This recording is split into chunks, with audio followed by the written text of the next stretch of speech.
Hello everyone, welcome to my channel. तो आज का ये जो वीडियो है बहुत ही इम्पोर्टेंट होने वाला है, क्योंकि आज के इस वीडियो में हम डिस्कस करेंगे कि कैसे आप इस 100 डेज में एमएच से 2021 के लिए प्रिपेयर कर सकते हो। तो आज के इस वीडियो में हम पेपर 1 और पेपर 2 दोनों के बारे में डिस्कस करेंगे कि कैसे आप पेपर 1 और पेपर 2 के लिए प्रिपेयर कर सकते हो।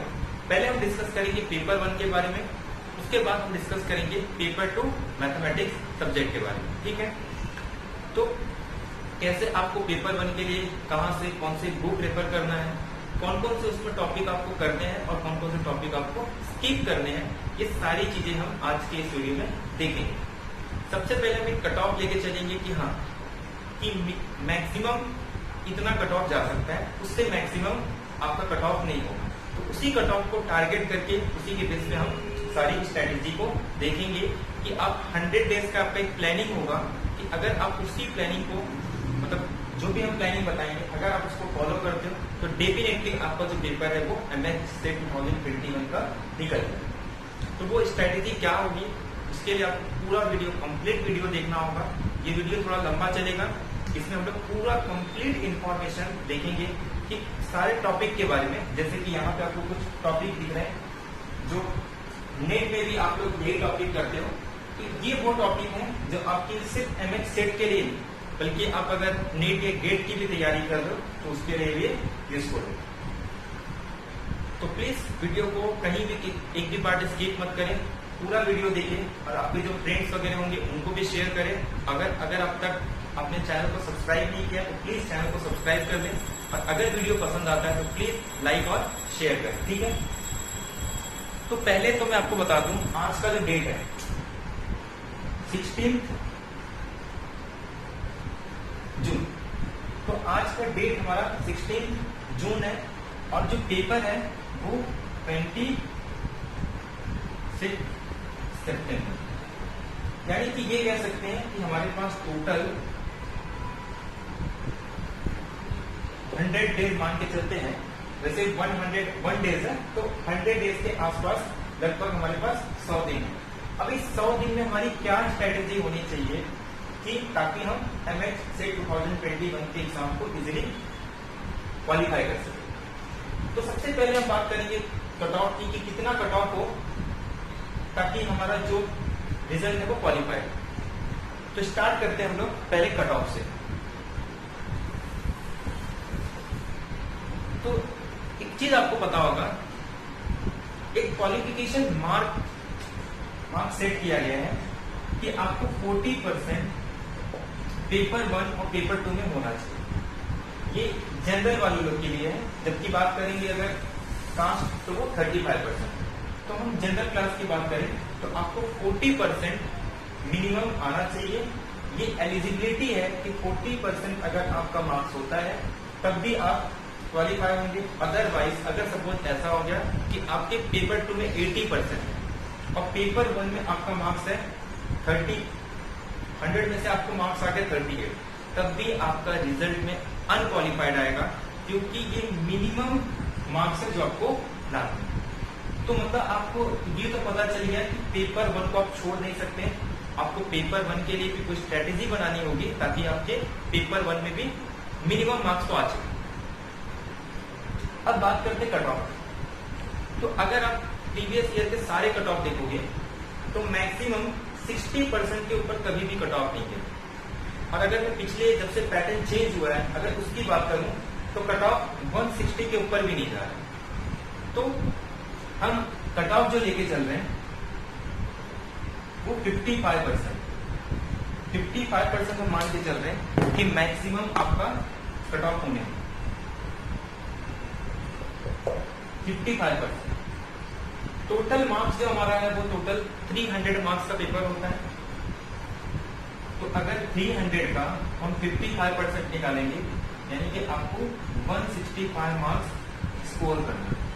अगर आप 165 मार्क्स स्कोर करते हो तो आपका क्वालिफिकेशन मतलब आप एग्जाम को क्वालिफाई कर सकते हो।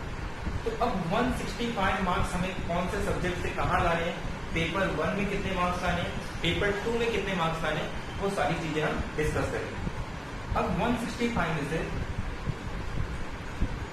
आपको पेपर 1 में मिनिमम 45 मार्क्स लाना है।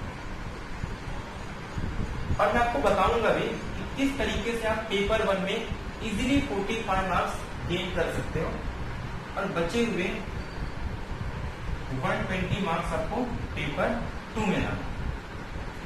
पेपर 1 में 145 और पेपर 2 में 120 मार्क्स। अगर आप इतना मार्क्स रखते हो तो डेफिनेटली आपका एमएच सेट का एग्जाम निकल जाएगा।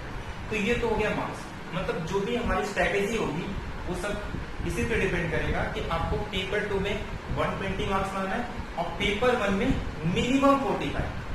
ये जो पेपर 1 की बात कर रहा हूँ, मिनिमम आपको 45 तो कम से कम इतने तो लाने ही है, 45 से कम मार्क्स आपको नहीं लाने। तो ये हमारा जो तो मतलब पेपर 1 में आपको 45 मार्क्स लाने, पेपर 2 में 120 मार्क्स।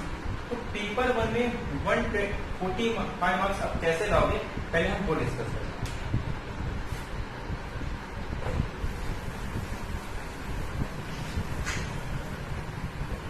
तो पहले बात करते हैं पेपर 1 की, कि पेपर 1 में टारगेट होना चाहिए मिनिमम 45% का, कि कम से कम 45% तो आपको लाने। अब क्योंकि 2-2 मार्क्स का होता है जिसको हम 46 लिख देते हैं, यानी कि 23 क्वेश्चन आपको कम से कम कितने राइट करने हैं। अब इसे मैं 3 पार्ट्स में डिवाइड करता हूं। देखो, एक आपका मैथ्स हो गया, जिसमें मैथ्स में इसमें डीआई भी आता है, आपका क्वांट मैथ्स भी आता है, यहाँ पे आपका रीजनिंग भी हो जाएगा और इसी में आपका इंडियन लॉजिक पे भी आ जाएगा। ठीक है, तो मैं सपोज में मैथ्स में काउंट कर रहा हूं। एक आपका होता है इंग्लिश और बाकी बचे हुए। तो मैथ्स का टोटल वेटेज होता है 15 क्वेश्चन, इंग्लिश के टोटल 5 क्वेश्चन होते हैं और बाकी 30 क्वेश्चन, टोटल 50 क्वेश्चन आपके हैं। तो आपको कितने राइट करने हैं, 23। अब एक बात बता दूं, अगर आप मैथ्स के स्टूडेंट हो तो अगर मैं बाकी सबको छोड़ भी दूं तो 20 मार्क्स आपके हाथ में है, क्योंकि इंग्लिश का जो क्वेश्चन होता है बहुत ही सिंपल होता है। इंग्लिश के क्वेश्चन आप इजीली कर सकते हो, यानी कि 5 क्वेश्चन में से अगर मैं एक क्वेश्चन को छोड़ दूं तो 4 क्वेश्चन सबसे बन जाते हैं। खाली आप एक बार रीड कर दो और क्वेश्चन पढ़ो, आपको इंग्लिश के क्वेश्चन आपसे बन जाते हैं। क्यों? क्योंकि अगर आप बाकी 30 को छोड़ रहे हो, क्योंकि इसको तो आपको रीड नहीं करना है, क्योंकि ये तो ऑलमोस्ट आपको पता है कि आने वाला नहीं है। तो मेन फोकस जो आपको टाइम देना है वो मैथ्स पे, सेकंड आपको टाइम देना है इंग्लिश पे, और यहाँ पे आपको कोशिश करना है कि मिनिमम 15 मार्क्स आप यहाँ से लाओ। अब इसके लिए आपको करना क्या हो, ये 15 मार्क्स आपके बन जाते हैं। इसके लिए आप क्या करो, जो क्वेश्चन पेपर होते हैं प्रीवियस ईयर के जितने भी क्वेश्चन पेपर है, उसका लिंक जो है मैं आपको डिस्क्रिप्शन बॉक्स में दे दूंगा। वहां पे आपको लिंक मिल जाएगा, जिस लिंक पे जाके आप पेपर को डाउनलोड कर सकते हो, या फिर आप जो ऑफिशियल वेबसाइट है एमएच से पुणे डालोगे तो ऑफिशियल वेबसाइट पे प्रीवियस ईयर के सारे क्वेश्चन पेपर है, वहां से आप डाउनलोड कर लो। फिर डेली, ज्यादा नहीं, अगर आप डेली पेपर 1 के लिए 1 आवर्स भी दे रहे हो तो सबसे पहले क्या करो, 1 वीक तक आप जितने भी प्रीवियस ईयर के पेपर है 2014 या 15 से आपको मिल जाएंगे। आप ये देखो कि ये जो मैथ्स और इंग्लिश के पेपर है, आपको ये सब नहीं करना है, सिर्फ ये देखो, मतलब 15 क्वेश्चन इसके, 5 क्वेश्चन इसके, 1 आवर्स में, वहां पे आपको 1 आवर्स में जितने भी बन रहे हैं, अगर आपको टाइम लग रहा है तो आप सॉल्व करो उसे, नहीं आ रहा है तो कहीं से भी ढूंढो, और ये चेक करो कि आपके 15 क्वेश्चन बन रहे हैं, मतलब 15 मार्क्स, 15 क्वेश्चन यहाँ से हो रहे हैं। अगर 15 क्वेश्चन हो रहे हैं तब तो ठीक है, अगर नहीं हो रहा है तो आपको उस पर काम करना है, लेकिन कम से कम 15 क्वेश्चन आपको यहाँ से स्कोर करना ही।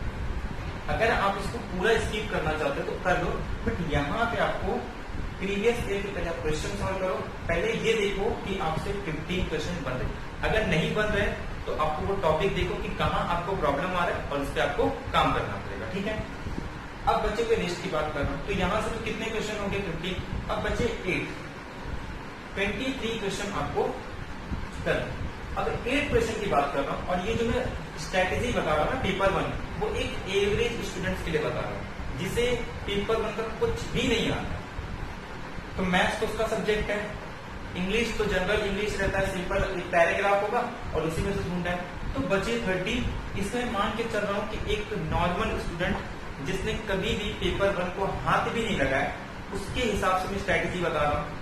तो उसके 45, अगर आपने इस पर थोड़ा वर्क कर दिया तो आपके मिनिमम 50 मार्क्स कहीं नहीं गए। अब बचे हुए 30, आप एक काम करो, जस्ट रीड कर दो। इसमें देखो टोटल 6 टॉपिक होते हैं, आपको बता रहा हूं कौन कौन से। पहले होते हैं टीचिंग एप्टीट्यूड, सेकेंड होता है आपका research aptitude, third communication, ICT information communication technology, environment और लास्ट में हाई स्पीड। ये टोटल 6 टॉपिक है और हर एक में से टोटल 5 क्वेश्चन आते हैं। आप कोई भी पेपर उठा के देख लो, हर में से एक क्वेश्चन हर स्टूडेंट को आता है, यानी कि यहां से आपकी 6 क्वेश्चन किसी भी स्टूडेंट के बन जाते हैं। ऐसा में देखो एवरेज स्टूडेंट भी अगर होगा ना, आप प्रीवियस ईयर के सारे क्वेश्चन पेपर उठा लो, हो सकता है किसी टॉपिक में से नहीं आ रहा है, तो इसका मतलब आपको बाकी सब टॉपिक में से 2 क्वेश्चन ऐसे मिल जाएंगे। जैसे आईसीटी में आपको 2 क्वेश्चन कभी कभी मिल जाते हैं, इन्वायरमेंट में आपको कभी कभी 2 क्वेश्चन मिल जाते हैं, कभी कभी हाईयर स्टडी में मिल जाता है, और टीचिंग एप्टीट्यूड में ये वो टॉपिक है जहां पे आपको कभी कभी 2 क्वेश्चन भी मिल जाते हैं। लेकिन मिनिमम जिसने कभी पेपर को हाथ नहीं लगाया है वो सिंपल लॉजिकल क्वेश्चन होते हैं, जिसमें जहां पे आपको 6 क्वेश्चन सबसे बन जाता है। तो अब बचे कितने?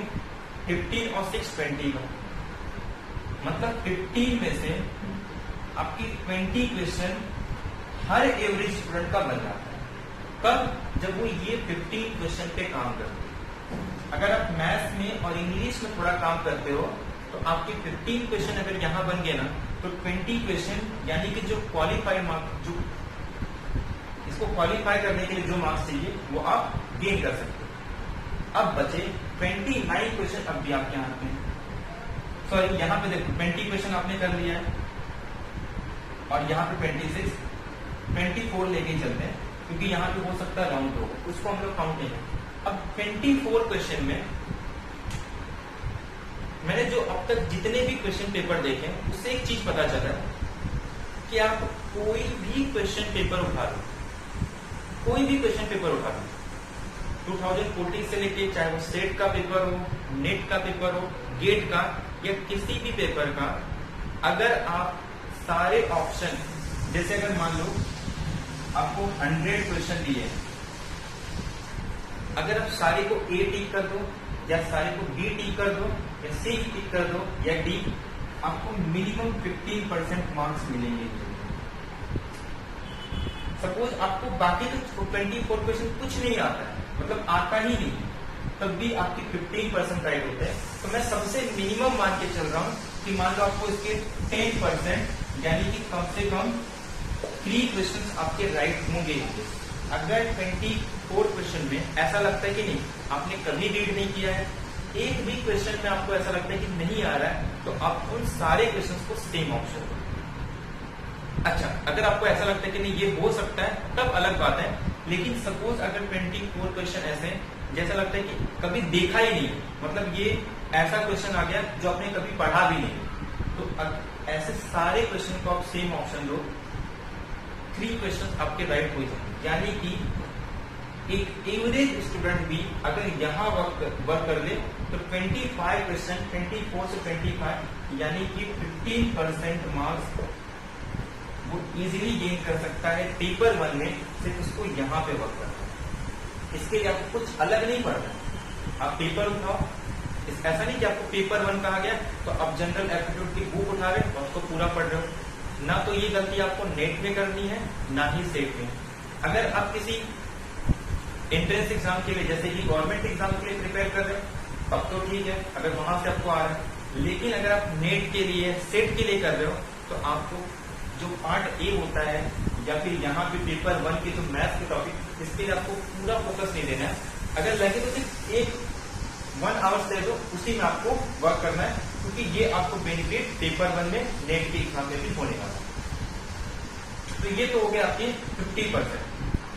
ये मैं एक एवरेज स्टूडेंट की बात कर रहा हूँ जिसको ऐसा लगता है कि नहीं वो पेपर 2 में स्कोर कर सकता है लेकिन पेपर 1 के ये सब टॉपिक्स को नहीं पढ़ता। अब बात आती है अगर इससे ज्यादा स्कोर करना है, मार्क्स लाना है, वैसे तो मैं आपको पहले ही क्लियर कर दूं सेट में आपके कितने मार्क्स आते हैं इससे लेना देना है ना, तो उसमें आपका रैंक होगा। अगर आप क्वालिफाइड हो अनक्वालिफाइड, दो ही चीज होता है, या तो आप क्वालिफाइड या तो अनक्वालिफाइड। अगर आपके 300 मार्क्स भी हैं तब भी वही लेवल है, अगर आपका 156 पे कट ऑफ भी क्लियर होता है तब भी आपकी सेम वैल्यू। तो इसलिए इसमें मार्क्स मायने नहीं करता, आपको मिनिमम मार्क्स लाना है ताकि वो टॉपिक पढ़ो जिससे आपको नेट भी आपका हो सके और गेट भी। क्योंकि अगर आप सोच रहे हो कि नहीं चलो मैं काम करता हूँ सेट के सारे टॉपिक पढ़ लेता हूँ, अब सेट में इतने टॉपिक है, अगर सेट के आप सारे टॉपिक पढ़ने जाओगे तो आपको बहुत टाइम लगेगा। तो ये जो मैंने लिखा है ना 100 डेज में, तो शायद ही आपका हो पाया है। तो मैं वो बता रहा हूँ कि मिनिमम टॉपिक में ही आप अच्छा मार्क्स ला के और क्वालिफाई कर सकते हो और साथ ही उसका बेनिफिट आपको बाकी एग्जाम के लिए भी होगा।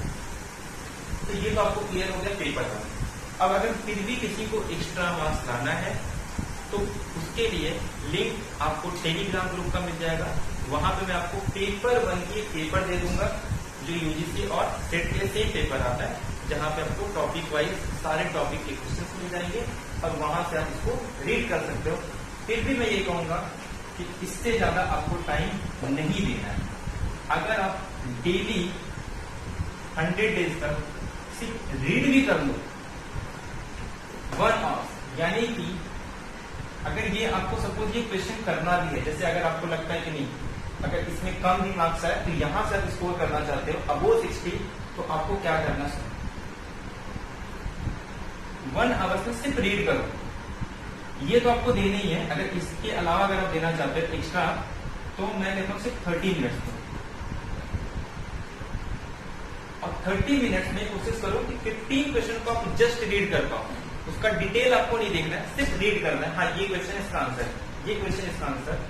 और ऐसे 15 अगर आप कंटिन्यूअसली 100 डेज तक कर रहे हो यानी कि टोटल आपको 5000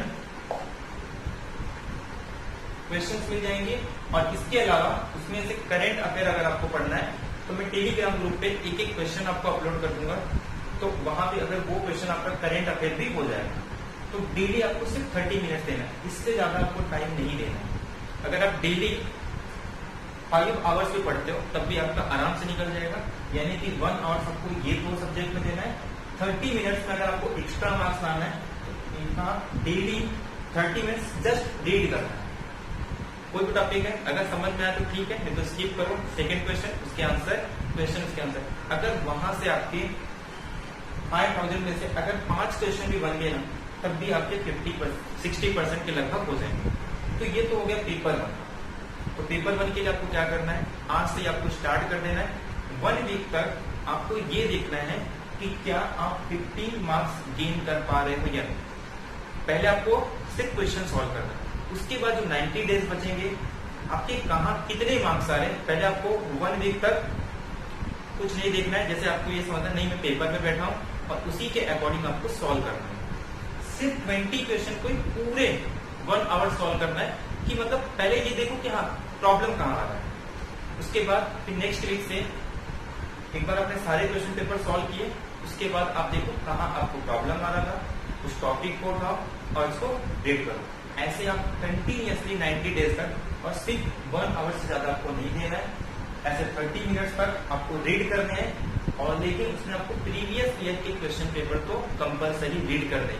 तो पहले 1 वीक तक आप क्वेश्चन पेपर करो, प्रीवियस ईयर के जितने भी क्वेश्चन पेपर है 1 आवर्स में, ये 30 मिनट्स में रेस्ट, मतलब बाकी सिर्फ रीड करना है, जस्ट रीड। उसका आंसर की से आंसर देख लो, नहीं पता है तो नेट से कहीं से भी मिल जाएगा। ऐसे 1 वीक तक। उसके बाद आप ये देखो कहाँ आपको प्रॉब्लम आ रहा है, इसमें तो वो भी नहीं देखना है, सिर्फ यहाँ पे आपको करना है। तो इस तरीके से आपका मिनिमम मैं मान के चल रहा हूँ 15% यहाँ से आपके निकल रहा है। तो आई होप आपको पेपर 1 का क्लियर हो गया। टेलीग्राम ग्रुप पर आपको लिंक मिल जाएगा, इसके लिए आपको बुक मिल जाएगी जहां पर आपको बहुत सारे नंबर ऑफ क्वेश्चंस मिलेंगे। वो आप अगर कर लेते हो तो आप इजीली यहाँ पे 60% मार्क्स गेन कर सकते हो। अगर वो आपको नहीं भी करना है तब भी आप 50% सिर्फ ये पढ़ के और ये 2 टॉपिक पे फोकस करके आप कर सकते हो, जिसमें से इंग्लिश में भी आपको अलग से तैयारी नहीं करनी है, सिर्फ आपको करना है तो वो मैथ्स में, जो कि आपका खुद का सब्जेक्ट है। तो ये तो हो गया पेपर 1।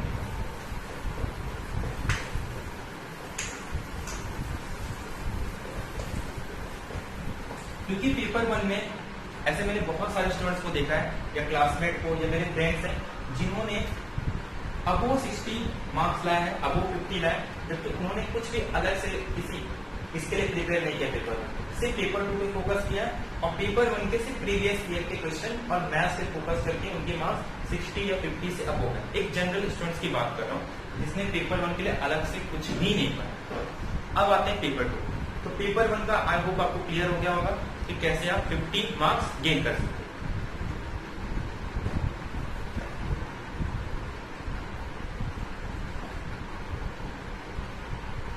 120 मार्क्स आपको लाना है, ये हम टारगेट लेके चल रहे हैं।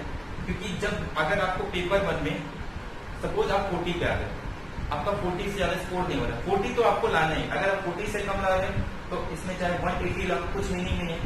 तो वहां से मैं मान के चल रहा हूँ आपने मिनिमम 40 लाना है, तो यहाँ पे आपको 120 तो लाना है। अब इस 120 पे पेपर 2 में बहुत लोग का ये क्वेश्चन रहता है कि क्या पेपर 2 के जितने भी टॉपिक हैं क्या वो हमें सारे करने हैं? तो नहीं। जैसे मैंने आपको पेपर 1 में कहा ना, बाकी 30% सिलेबस को 60% सिलेबस को छोड़ दो, सिर्फ 40% सिलेबस को ही करो, 60% में वो करो जो आपके ऐसे क्वेश्चन जो सबसे बन जाते हैं। लेकिन बचे हुए वो टॉपिक जो आपका खुद का टॉपिक है उसको आपको स्ट्रॉन्ग करना है। ऐसे ही यहाँ पे मैंने आपके सामने 8 टॉपिक लिखा है जो आप जनरली नेट के लिए करते हैं। नेट के लिए आपको पता है रियल एनालिसिस का वेटेज बहुत है, कॉम्प्लेक्स एनालिसिस का वेटेज अच्छा खासा है, मॉडर्न अलजेब्रा का, लीनियर अलजेब्रा। तो अगर ये टॉपिक पे आप फोकस करो तो आपके नेट में भी बेनिफिट होगा, गेट के लिए भी बेनिफिट होगा और एमएनसेट के लिए भी। अप्लाइड में आपको सिर्फ ये 4 टॉपिक करने, क्योंकि यहाँ से भी नेट में क्वेश्चन बनते हैं, ओडीई, पीटीई, इंटीग्रल इक्वेशन और सीओई। ये कंपलसरी टॉपिक आपको करने ही है, क्योंकि ये सिर्फ इसी एग्जाम के लिए नहीं, आपके बाकी एग्जाम के लिए भी काम आने वाला है। अब अगर मैं थोड़ा डिटेल बता दूं, पिछले 2 साल का जो पैटर्न था, वहां से रियल एनालिसिस के 11 क्वेश्चन आए थे, कॉम्प्लेक्स एनालिसिस के भी 10 क्वेश्चन, मॉडर्न अलजेब्रा के 11, मॉडर्न अलजेब्रा में तीनों का मिला के, जिसमें ग्रुप थ्योरी, रिंग थ्योरी और फील्ड थ्योरी सब मिला के 11 मार्क्स। लीनियर अलजेब्रा के 8 क्वेश्चन आए थे, क्योंकि लीनियर अलजेब्रा के बहुत सारे क्वेश्चन जो है ना वो फंक्शनल एनालिसिस में चले जाते हैं और वो थोड़ा इनर प्रोडक्ट वो सब में। इसके लिए सिर्फ 8 क्वेश्चन जो आप जनरली नेट के लिए करो। 22 कितने हो गए? 40 मार्क्स हो गए, ठीक है। तो यानी कि 40 मार्क्स आप यहां से गेन कर सकते हो, जो आपका मेन टॉपिक है। अगर आप नेट में ये सारे टॉपिक कर दो ना तो आपका नेट निकल जाता है। यानी कि ये टोटल मिला के सिर्फ रियल और लीनियर अलजेब्रा मिला के 100 मार्क्स के हो जाते हैं। अगर आप ये कर ले तो आपका 150 प्लस मार्क्स आप स्कोर कर सकते हैं। तो ये वो टॉपिक है जो आपको अच्छे से करना है, ताकि आप नेट के लिए भी साथ में प्रिपेयर कर सकें। अब साथ में आपको ओडीई करना है, पीडीई करना है, इंटीग्रल इक्वेशन करना है और सीओडी करना है। ये वो टॉपिक है। अगर मैं ओडीई की बात करूं, अगर आप इसके लिए 5 डेज भी दे दो ना अलग से, वैसे मैं आपको बताऊंगा, आपको अलग से किसी भी टॉपिक के लिए टाइम नहीं देना है। ये आपका 5 डेज में हो जाता है, ये भी आपको 5 डेज में, क्योंकि वो टॉपिक जो आपको जिससे क्वेश्चन बनता है, आपको पूरा पीडीई नहीं पढ़ना है, ना तो आपको पूरा ओडीई पढ़ना है। इंटीग्रल इक्वेशन आपके 3 डेज में और सीओडी भी 3 डेज में। और ऐसा नहीं कि पूरे 5 डेज में पूरा दिन देना है। अगर आप डेली 2 आवर्स भी दे रहे हो ना तो भी आपका ये 5 लेक्चर की बात कर रहा हूँ, ये 5 लेक्चर में, ये भी 5 लेक्चर में और फिर मैक्सिमम इतने लेक्चर में ये आपके हो जाते हैं, वो जो पेपर में आता है। तो यहाँ से आपके क्वेश्चन करने हैं। और क्वेश्चन कितने पूछे गए थे? तो अगर मैं बात करूँ ओडीई की, तो ओडीई के टोटल 3 क्वेश्चन आए थे, TDE के 2 क्वेश्चन, इंटीग्रल इक्वेशन से 3 और 3, यानी कि टोटल आपके 10 क्वेश्चन यहाँ से। तो अगर मैं इन दोनों को ऐड कर दूं तो 50% आपका जो क्वेश्चन है एमएच सेट में उसके इसी टॉपिक से आते हैं जो आप नेट में करते हो। और एक खास बात ये है, जो लेवल नेट का होता है वो कतई इसका लेवल नहीं होता, यानी कि जिसके लेवल होते हैं ना, मैं आपको सेट के क्वेश्चन, जैसा कि आपको पता होगा 100 डेज चैलेंज में मैं आपको डेली एक लेक्चर प्रोवाइड करता हूं, जहां पे एमएच सेट के 2 से 3 क्वेश्चन हम डेली डिस्कस करते हैं। अगर आपने 100 डेज चैलेंज का वीडियो नहीं देखा है तो उसका लिंक भी आपको डिस्क्रिप्शन बॉक्स में मिल जाएगा, जहां पे मैं डेली 100 डेज तक एक वीडियो अपलोड करता हूं जो आपके लिए काफी यूजफुल होगा। तो जो आप क्वेश्चन देखोगे ना, आपको ये पता चलेगा कि सारे question straight forward, statement, definition, examples भी वो एग्जाम्पल जो सबसे स्टार्टिंग में आप पढ़ते हो एकदम सिंपल। अगर आप इन टॉपिक के क्वेश्चन देखोगे तो आपको जनरली सिंपल ही मिलते हैं। तो ये हो गया सर। अब बचा 120 मार्क्स के लिए आपको कितने क्वेश्चन अटेम्प्ट करने होंगे? 60 क्वेश्चन। अब देखो इस 50 में से आपको कितना मार्क्स लाना है। अब क्योंकि ये टॉपिक मैं कंपलसरी कह रहा हूं कि ये टॉपिक को आपको स्ट्रॉन्ग करना है, तो आपको मिनिमम 45 क्वेश्चन यहां से राइट करने हैं। ट्राई करना है कि मिनिमम 45 क्वेश्चन आपसे यहां पे, अगर नहीं मिल रहे तो 100 डेज आपको इसी पे फोकस करना है। कैसे करना है वो भी बताऊंगा, कैसे आपको इसके लिए तैयारी करना है, क्या अलग अलग टॉपिक करना है या क्वेश्चंस के थ्रू करना है, वो सब डिस्कस करेंगे। लेकिन मिनिमम आपको ये ट्राई करना है कि 45% यानी कि 45 क्वेश्चन आपके यहां से बनने चाहिए, यानी कि 50 में से 45 क्वेश्चन आपको इन टॉपिक से लाना। अब बचे हुए टॉपिक मैं एक चीज बता रहा हूं, अगर आप एमएससी के स्टूडेंट हो तो आपको ऐसे बहुत सारे टॉपिक्स मिलेंगे, जैसे टोपोलॉजी हो गया, मेजर थ्योरी हो गया, functional analysis, logic, discrete mathematics, mechanics, optimisation, LPP, graph theory, coding theory, number theory. ये जो ऑप्शनल सब्जेक्ट है, कुछ कंपलसरी भी, जैसे measure theory, topology, functional analysis, Fourier series, ये आपको कंपलसरी सब्जेक्ट है। इसके अलावा कुछ ऑप्शनल में आते हैं, तो यहां से आपके मिनिमम 10 क्वेश्चन बनते हैं। अब मैं कुछ टॉपिक लिख के दे रहा हूं, जैसे प्रोबेबिलिटी का हर साल 1 से 2 क्वेश्चन ऐसा बनता है, मैं एक क्वेश्चन मान के चल रहा हूं, ठीक है। प्रोबेबिलिटी के एक क्वेश्चन जो 12th के लेवल का है, ऐसा नहीं कि आपको अलग से कुछ पढ़ना है, जो आपने 12th में पढ़ा है ना, अब इसके लिए आपको 12th पूरा नहीं पढ़ना है। आप क्या करो, प्रीवियस ईयर के क्वेश्चन पेपर उठाओ, अगर वो आपको आते हैं तो ठीक है, नहीं आते तो आप जाओ और उसके डेफिनेशंस को देखो।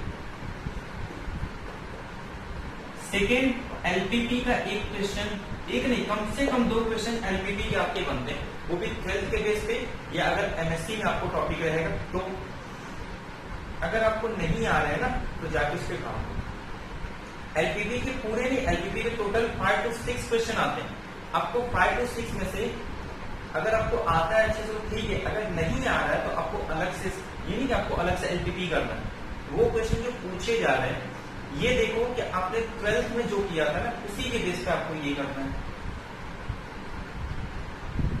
तो 2 क्वेश्चन एलपीपी के हो गए, एक क्वेश्चन इसके हो गए।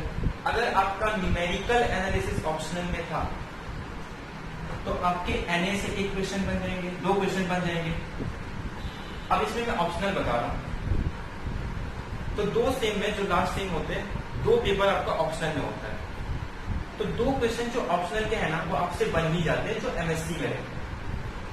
अगर आपने न्यूमेरिकल एनालिसिस लिया है तो आपके क्वेश्चन बन जाएंगे, अगर आपने ग्राफ थ्योरी लिया है तो वहां से आपके क्वेश्चन बन जाएंगे, अगर आपने इंटीग्रल ट्रांसफॉर्म लिया है तो इंटीग्रल ट्रांसफॉर्म में स्ट्रेट फॉरवर्ड आते हैं, वो भी क्वेश्चन आपसे बन जाएगा।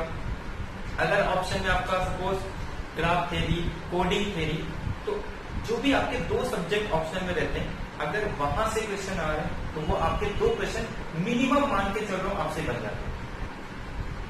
तो ये टोटल आपके 5 क्वेश्चन हो गए। इसके अलावा आपके 2 क्वेश्चन बन जाते हैं नंबर थ्योरी।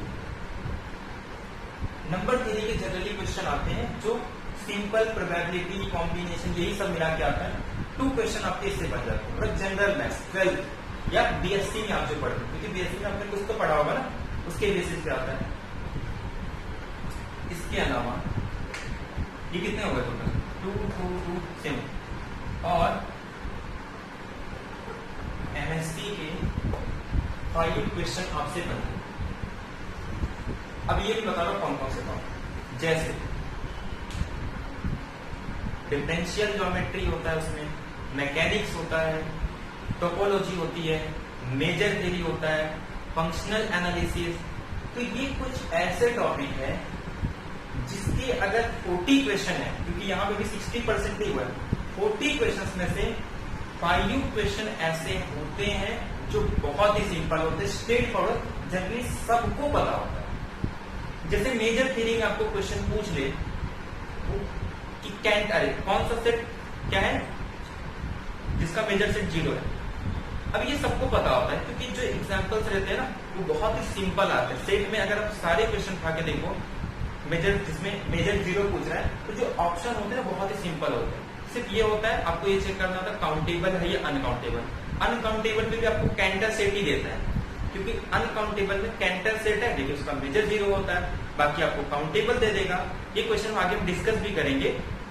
अगर आप 100 डे चैलेंज देख रहे हो तो आपको पता चलेगा कि मैं किस क्वेश्चन की बात करता हूँ, कि कैसे कैसे लेवल के क्वेश्चन आते हैं। तो 5 क्वेश्चन आपको एमएससी के भी टॉपिक के मिल जाएंगे, जो रहेंगे एमएससी टॉपिक के, बट वो कहीं ना कहीं इसी में से होते हैं।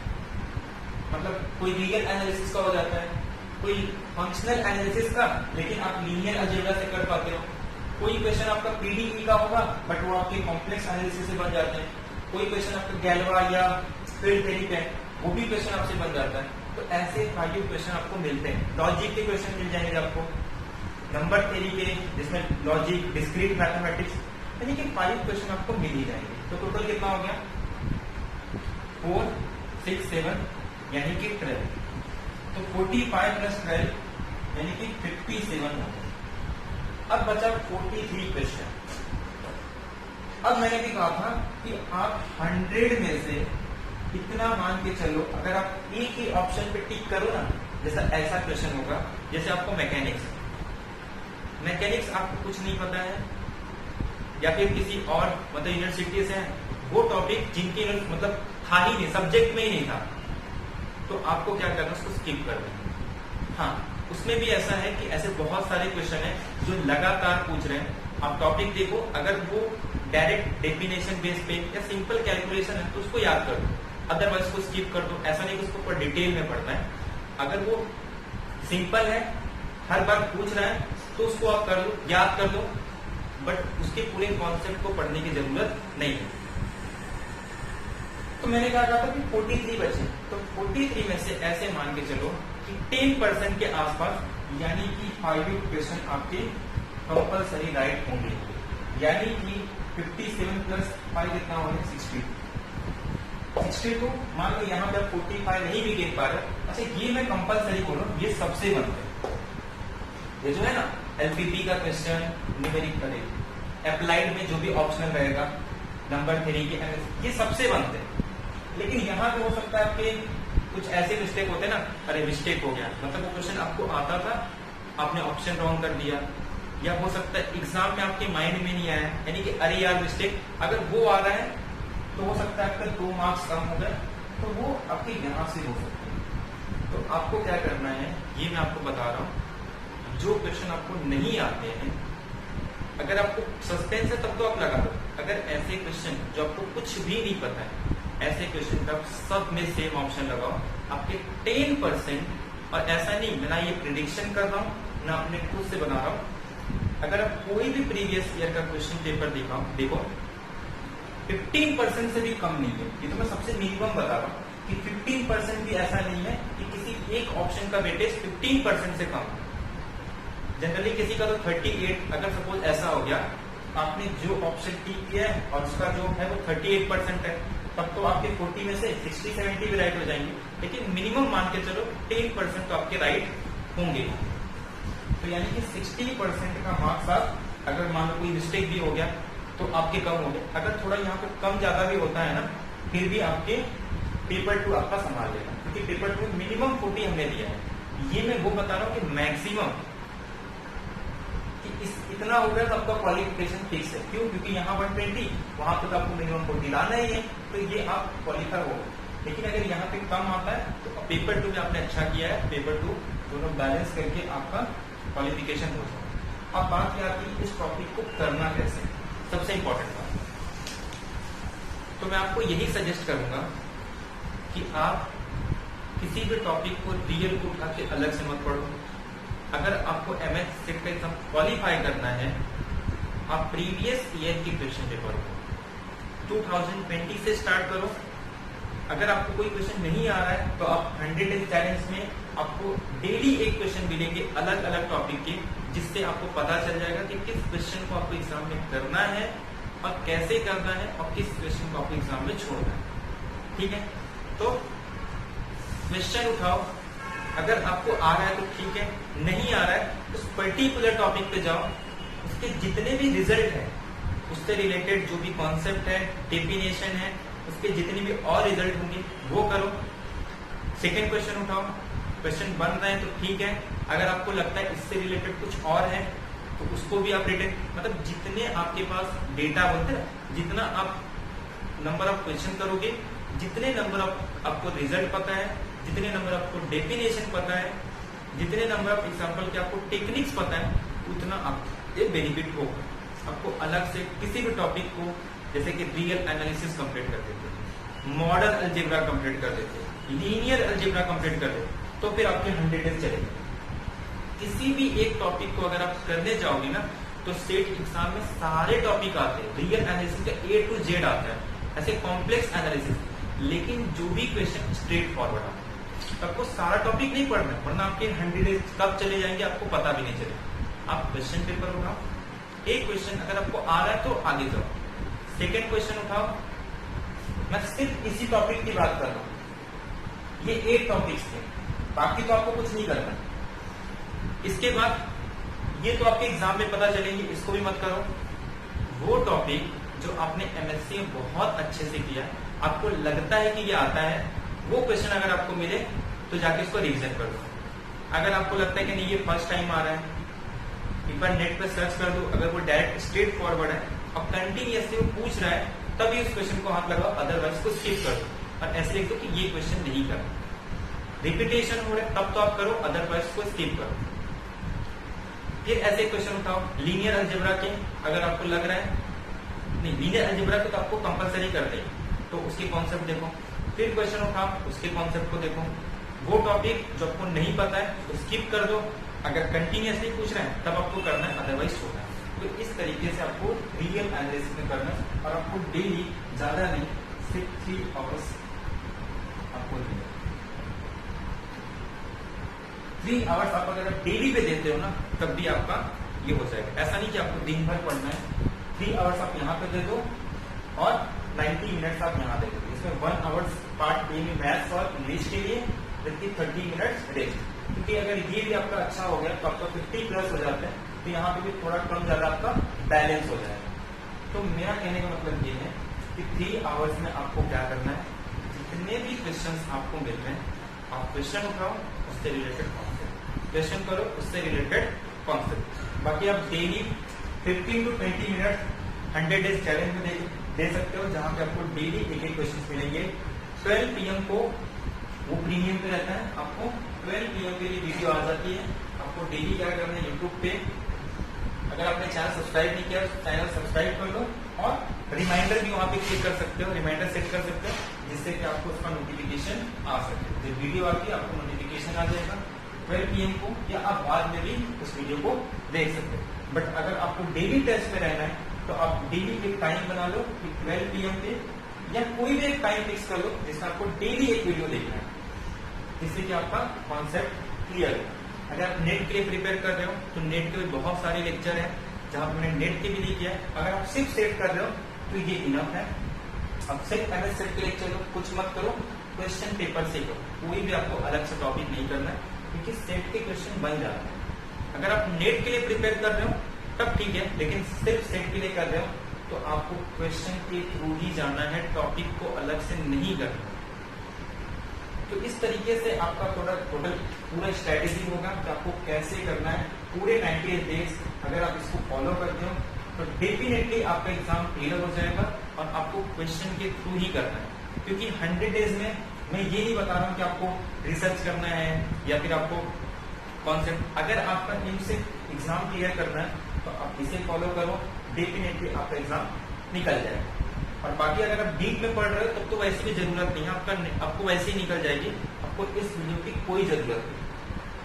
अगर आपको ऐसा लगता है कि नहीं मुझे तो डिटेल में पढ़ना है तब तो आपको इस वीडियो की जरूरत नहीं है, आपको वैसे ही आपको एग्जाम निकल जाएगा। लेकिन आपको ऐसे लग रहा है कि आपने बहुत बार ट्राई किया है फिर भी आपका एमएस सेट का एग्जाम नहीं निकल रहा है, अगर आप इसे फॉलो करते हो तो आपका एग्जाम गारंटी निकल जाएगा। अगर आप पूरा इसी चीज को फॉलो करते हो पेपर 1 के लिए भी पेपर 2 के लिए भी। तो मैंने क्या कहा था एक बार फिर से रिपीट कर देता हूँ।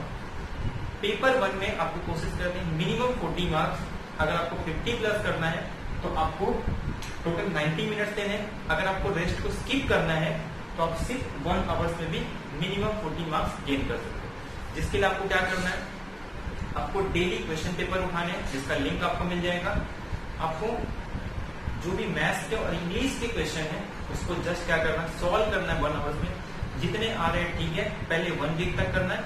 उसके बाद जो जो टॉपिक आपको नहीं आ रहे थे सिर्फ इसी 1 आवर्स में, आपको एक्स्ट्रा टाइम नहीं देना है कि नहीं हो रहा है तो उसको पूरा टाइम दे दो। सिर्फ 1 आवर्स में जितने क्वेश्चन बन रहे हैं जो जो टॉपिक पे, जैसे अगर आपने 90 डेज है ना, एक एक टॉपिक और लगभग वही सारे टॉपिक आते हैं। जैसे अल्फाबेट के हो गए तो अल्फाबेट को कुछ पढ़ना नहीं है, जस्ट आपको प्रैक्टिस चाहिए ताकि एग्जाम में आपका टाइम बचे। एक आप उसका प्रैक्टिस कर लो। पॉइंट में आपको कौन कौन से टॉपिक नहीं आते हैं तो आप वो सीख लो। इसके अलावा DI के क्वेश्चन को कैसे सॉल्व करते हैं वो आपको आना चाहिए, DI के क्वेश्चन बहुत इजी होते हैं। इसके अलावा आपको सिलॉक्स के क्वेश्चन आएंगे तो उसके क्वेश्चन को कैसे करते हैं एक बार आप देख ले, 1 घंटे आपको वैसे ही समझ में आ जाएगा। तो ऐसे आप इसी को अगर 90 डेज तक फॉलो करते हो तो आपका पेपर 1 भी अच्छा खासा हो जाएगा और इजीली 50 के ऊपर, तो मिनिमम मैं कह रहा हूँ 50, आप 70 के भी ऊपर स्कोर कर सकते हो अगर आपने 90 डेज तक डेली फॉलो किया है। फिर आते हैं पेपर 2 में। पेपर 2 में जो मैंने ये 8 टॉपिक बताए हैं, इस 8 टॉपिक को आपको डिटेल में डिस्कस करना है। और कैसे डिस्कस करना है, क्वेश्चन के थ्रू, टॉपिक वाइज नहीं करना है। आपको पेपर उठाना है 2020 से लेके सारे पेपर, क्वेश्चन पेपर उठाओ इन सारे टॉपिक का। जो क्वेश्चन है उससे रिलेटेड जो भी रिजल्ट है वो सारे आपको रिटेन करने हैं। डेफिनेशन, थ्योरम्स और एग्जांपल्स। अगर एग्जांपल्स नहीं है तो थ्योरम, डेफिनेशन, अगर उससे रिलेटेड एग्जांपल है तो एग्जांपल। सेकंड क्वेश्चन उठाओ उससे रिलेटेड, ऐसे आपको डेली 100 डेज तक करना है। और आपको ये वीडियो भी डेली आपको देखनी है जो आपको एग्जाम क्लियर करवाने में मदद करेगा। आई होप आपको ये सारी चीजें क्लियर हो गई होगी और यही वो टॉपिक है जो आपको डिस्कस करना है। बाकी आप पे डिपेंड करता है, क्योंकि मुझे नहीं पता है कि कौन सा टॉपिक आपको एमएससी में था या कौन से आपको ऑप्शनल में थे। ये आप अपने अकॉर्डिंग, मैंने आपको एक आइडिया दे दिया है कि आपको इस तरीके से फॉलो करना, वो अपने हिसाब से आप इसको कर सकते हो। तो ये पूरा कंप्लीट इंफॉर्मेशन था कि कैसे आप एमएस सेट के लिए प्रिपेयर कर सकते हैं। और अगर इस चीज को आप फॉलो करते हो तो डेफिनेटली आपको काफी बेनिफिट होगा। और ये कैसा लगा वीडियो प्लीज कमेंट बॉक्स में कमेंट करके बताना। और आपके जो फ्रेंड्स होंगे उनको प्लीज शेयर करो। अगर आपने चैनल को सब्सक्राइब नहीं किया है तो सब्सक्राइब कर लेना। और जो भी फ्रेंड होंगे मैक्सिमम से मैक्सिमम अपने फ्रेंड्स को इसको शेयर करो, ठीक है। तो आज का लेक्चर हम यही एंड करते हैं। और अगर आपको कुछ भी क्वेश्चन पूछना है तो आप कमेंट बॉक्स में पूछ सकते हैं। इसके अलावा अगर आपको लिंक वगैरह है टेलीग्राम ग्रुप का, 100 डेज चैलेंज का या क्वेश्चन पेपर का, उसका सारा लिंक आपको डिस्क्रिप्शन बॉक्स में मिल जाएगा, ठीक है। तो आज का वीडियो यही करते हैं, मिलते हैं नेक्स्ट लेक्चर में। थैंक यू वेरी मच और बेस्ट ऑफ लक। काफी अच्छे से प्रिपेयर करो और एग्जाम क्वालिफाई करो। और अगर आपका ये कैसा पसंद आता है तो प्लीज आप कमेंट बॉक्स में कमेंट करके बताना कि आपको ये स्ट्रेटेजी कैसा लगा, ठीक है। मिलते हैं नेक्स्ट लेक्चर में।